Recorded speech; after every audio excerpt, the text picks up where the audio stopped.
Thank you. Thank you for that incredibly kind introduction. I'm very excited to be here. I'm really excited to have you here because as a profession, I teach technology for a living and I teach people how to find stuff online. And it's been one of my real focuses is the misinformation. So we'll get to that, but why don't we start the conversation asking you that I understand you chose to be a dietitian for not the normal reasons. Can you tell our audience a bit about this? Sure, absolutely. So the very quick introduction of myself, I really found this field of nutritional sciences and dietetics quite by accident, I have to say. I entered into my own college experience very interested in sciences and very interested in research, but I thought I was going to go in a very different direction in the biological sciences. And then I realized, well, that's a very difficult way to then interact with people. And that's really what I enjoy very much is interacting with people. And by this time, I had already myself started to adopt a plant-based diet and was very interested about the role of not just nutrition and health, but specifically how to make a plant-based diet as healthy as possible. So I stumbled very backwards into this very fascinating and exciting career that I've been in for the last 17, 18 years now or so, really learning about not just the application of nutrition and food and health, but really the art of how to talk to people about it. And just like yourself, really learning how to navigate an ongoing dilemma that a lot of industries and areas face, which is how to separate out good quality information from moderately good information from that information which is just not accurate at all. And we see this across all different areas. And I didn't expect this to be a big focus of my career when I first began, but it seems to be one of the things I talk about the most. Understandable completely. I always like to say it's the combination or this separation of noise and nuance, which Yes, really I love that. it's what we have to deal with. But define for the audience, health literacy. Let's put that on the table as a starting point, and then we can dig deeper. Sure, absolutely. So health literacy is pretty simply put is just the ability of a person, so you or me or anybody here today, is the ability of a person to find information, to understand the information that they've come across, and their ability to then apply or utilize that information. So health literacy would be the ability of a person to find information that pertains to their health or the health of a person they care about, their ability to then understand and critically evaluate the information they've come across, and if they deem that information to be valuable, how to then apply it to their life or the lives of other people.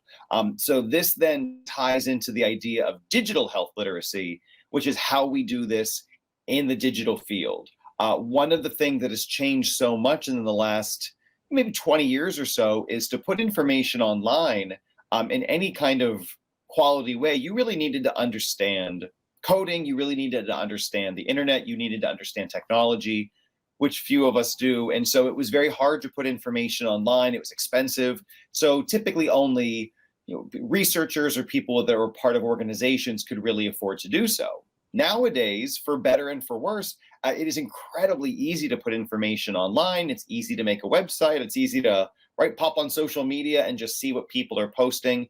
So the need for that literacy skill to really seek out, appraise, and evaluate information is more important than ever. People don't even know there's like these different levels of web 1.0, web 2.0, web 3.0, and really web 2.0, which was the early part of the century, is when it became the interactive web, and that changed the game. Probably changed.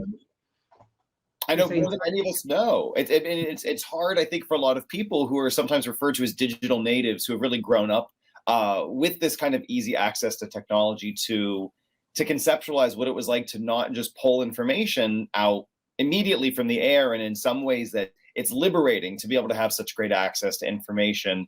But then, of course, there comes then the skill needed to be able to really piece through it all and see what might be accurate. Yeah, let's talk about that skill. I've seen a stat, I'm actually reading it right now, that approximately 80% of people who use the internet search for health-related information there. Yikes. So making information more accessible can be good, but, is it good? Is it problematic? Can we not define it that way? Sure. I mean, that's really the key question here is there's nothing inherently wrong with putting information online. It's actually been shown to be a good skill in healthcare practice is to empower patients. And that patients are just members of the general community, right, to be truly more self-aware of and more engaged in their healthcare, one of the things that really spurs that is the ability to find information on their own. I get the great privilege to be part of a university where I have access to a university library and all of the research that's available. That's not the common experience. And so if I'm a general member of the public and I want to learn information about diabetes, or I want to learn information about Crohn's disease, or whatever it is that it might be, I can't just jump into a university library and start seeking through information. A lot of this is just, very jargony, and a lot of it is behind paywalls. So the fact that there is now consumer-facing sources of health information is really wonderful. The concern, though, is a lot of information that is shared is no longer rooted in the desire for accuracy. It's rooted in the desire for clicks, the desire for likes, the desire for reshares, right? That's sort of the world that we're living in. And so the more inflammatory or the more shocking or the more alluring the page or the post, the better, even if it's not necessarily based in good information. Good, bad information isn't the driver, as you said. Unfortunately, with clickbait, that's what sells. That's what advertisers are looking for. And, every day I'm on my tablet, I'm looking through one of the apps that I use to peruse through the news, and I see a title and I hesitate because I know if I go into that article, it's not going to be what I expect it to be. Absolutely. So how does the average person get past that? And what really can be done to get them to understand, don't go there, because that's not going to be what they're selling it to be. Exactly. Well, I got to say the word sell there is really a key thing. And there are a few different key fact-checking skills that any of us can utilize. And I really like these fact-checking skills that a researcher named Michael Caulfield created at Washington State University. Now, he created these or really promoted these as a way of increasing literacy when it comes to political literacy, but it also drives us right into health literacy as well. And the first thing is to do, which just as simply as called reading laterally, which means finding out the source of the information and finding out what other people are saying about the source. So, for example, if we're talking about an internet influencer, for example, well, that's potentially a source of information. This might be a really well-educated person, or it might not be so much. So what have other people said about this web page or this Instagram profile or this TikTok profile or the person within it? What is being said in sort of the larger public sphere about them? Do they seem to be credible, not so credible? It's just an important first step in the ability to evaluate information. One of the other things we can do is check for previous work. What else have people said about this? One of the first things I remember really being captivated by when I first started to research and get really interested in this idea of misinformation and dubious health claims is the idea that health and research are never meant to be groundbreaking, right? Health and science and research in any field is meant to be cumulative, right? That we are collecting hundreds or thousands of studies in a particular area in the hopes that the overall preponderance of data will show us something approaching the truth. So what has already been investigated about a claim, whether it's about health and nutrition, whether it's about a health condition, whether it's about an exercise program, or whether it's about a supplement or whatever it is that it might be, right? Are there hundreds or thousands of studies that support this claim? Or is this an outlier? Is this claim that's being made kind of out in the ether without a lot of evidence to support it? So those are two very important skills that a person can very quickly in a few minutes do to evaluate a claim. And it's important that it will only take a few minutes because people don't seem to have the patience or the time to be able to really dig as deeply as they need to. True that you did a study of undergraduate students, and what did you come up with in that study? Yeah, so I did a study of undergraduate students here at my university, and basically we kept it pretty simple. We asked them to evaluate different websites that were related to health. They were given as much or as little time as they would like with each website. And they were asked a simple question: do you think this is an accurate source of health information, yes or no? So students were given the opportunity to do that. And then we asked them at the end an open-ended question: what do you do to evaluate the accuracy of the information that you seek online? And what we found was quite interesting, but also quite concerning, and that the students were, for the most part, very good at identifying the accurate sources of health information, but they were incredibly unable, let's say, to identify the poor sources of health information, that websites and other sources of online information that clearly were biased, that were not well researched, that had quite dubious claims, and some of them had rather quite harmful claims. The majority of students actually incorrectly found them to be accurate sources of health information. I'm having a hard time with that. How is that's a duality? They understand the good stuff, but doesn't that by default mean they understand the bad stuff too? Exactly. And what really clarified that question in terms of, well, what is the concern here, is when we evaluated their open-ended responses, the themes that came forward in terms of what they claimed to be doing to find the evaluation of the health information they found was the website professional looking.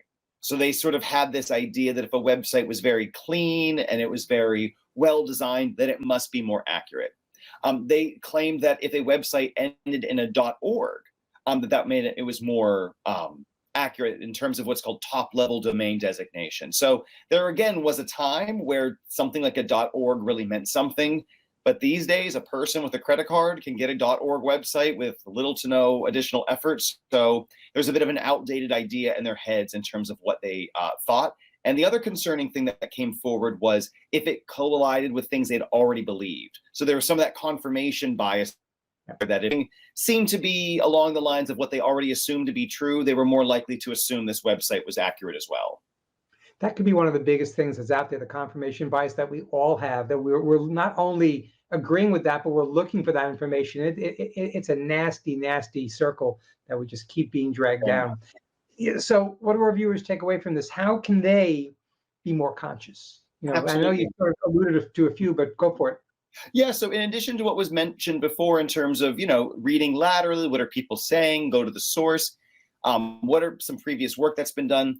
One of the things that can be very helpful, and one of the things that we really can take away from this, is that we don't want to think of health information, and this is particularly true of nutrition and health, as sensational equals better. And I see this a lot. I do a lot of additional research even since this study on health information that's shared on social media. And this is one of the most common things that comes up is, again, in this idea, like you mentioned, of clickbait and just how do we get people's attention, that the more sensational a claim, the more it tends to draw our attention. And so I know this might sound a bit odd, but sometimes the most accurate and the most quality health information we come across can be rather boring in terms of how it's presented, because again, it's about adding to the body of knowledge and seeing where that body of knowledge is pointing us versus the latest trend, something that's groundbreaking, something that's more inflammatory. That tends to be a rather key red flag. So as all of us are subjected to health information and other forms of information we find online, just something to keep in mind, right? We want to do, again, as Michael Caulfield would say, circle back. So we've done this research, we've looked at what other people say, we can circle back to that source and say, does this seem to hold up to what the greatest abundant evidence that we have available to us is pointing us towards? And if it's not, it doesn't necessarily mean it's wrong. It just might be worthy of some additional research. And if it does seem to be moving along with where we're seeing lots of corroborating evidence go forward, we can feel more secure in the information we come across. And the only other thing I'll share with that for right now, at least, is the recognition of bias. Is this person selling a product? Is this person trying to get me to sign up for their retreat? That doesn't make, again, the information wrong. It just means we should have a little extra scrutiny with it. So sensational doesn't equal better. Can we then assume that sensational equals worse? Or is that a dangerous trap? I think that probably has more strength behind it than not. Often, even if it's a good quality source of information, if it's trying to sensationalize it may lose a bit of its rigor, and it may lose a little bit of its accuracy in the process of being popular or of being very noticeable. So that can certainly be something at least give us a bit more pause. So give us a few examples about the dangers of not being cautious. Any particular things pop up that really just we need to have everyone become aware of? I would say one of the things we want to be very thoughtful of is when we are making health choices based on the information we come across. Now, one of the things that is so supportive and helpful about dietary changes, for example, is that for the most part, movement in a healthier dietary direction is going to be simple in terms of it really should require minimal effort to start making healthy changes. Now, the road to health may require me to make a number of changes over the course of many months or years, but that first step forward should be relatively simple. Just eating an extra bit of fruit today, switching out, my cereal for something more whole grain, right? There's tiny little things we can do that truly make a difference and really move us forward in a good way.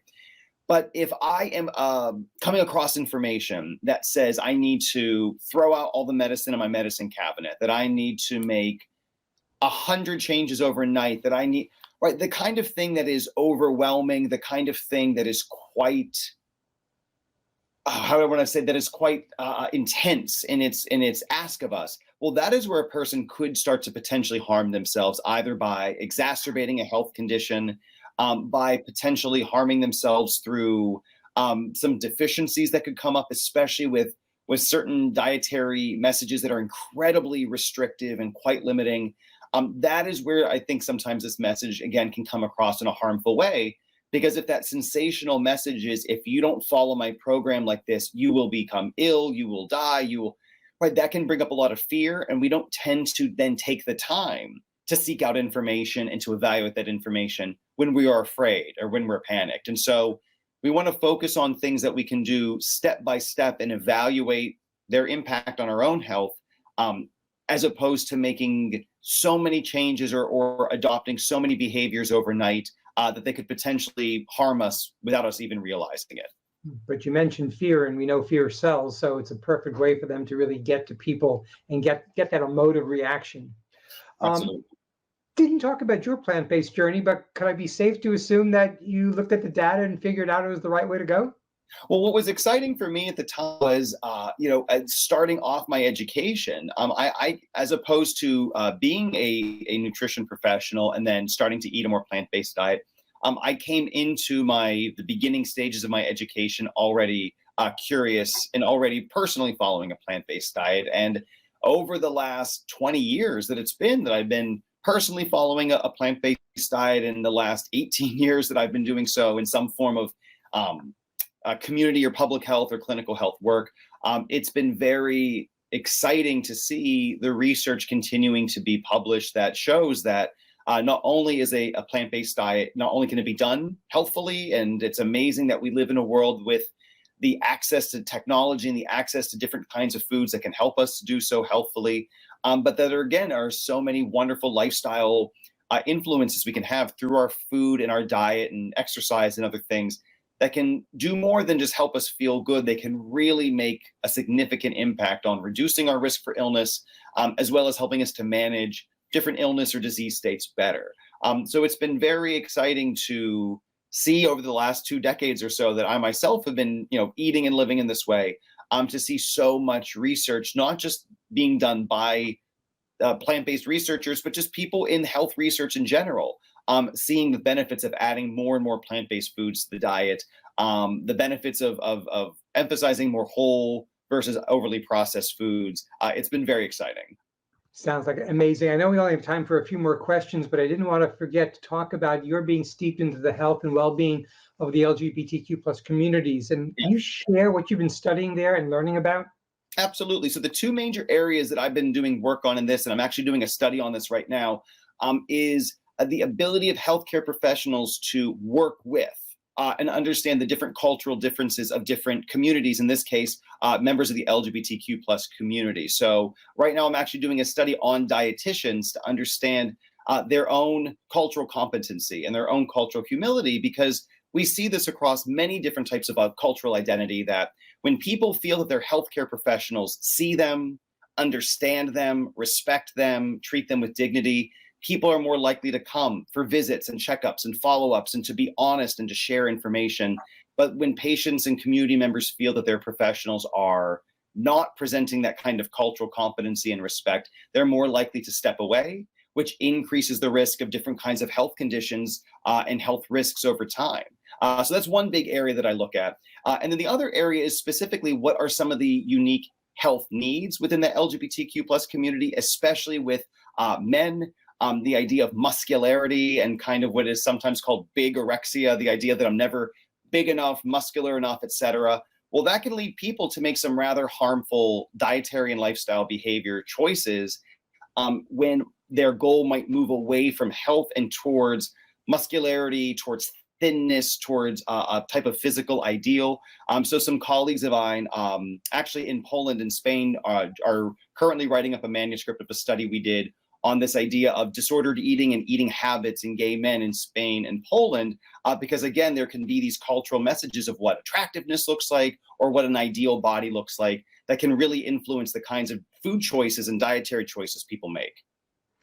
Amazing stuff. Last question, I'll let you go. And we're asking it of all of our interviewees today, and that is, what is the one thing that you do to keep a sense of positivity and purpose in today's world?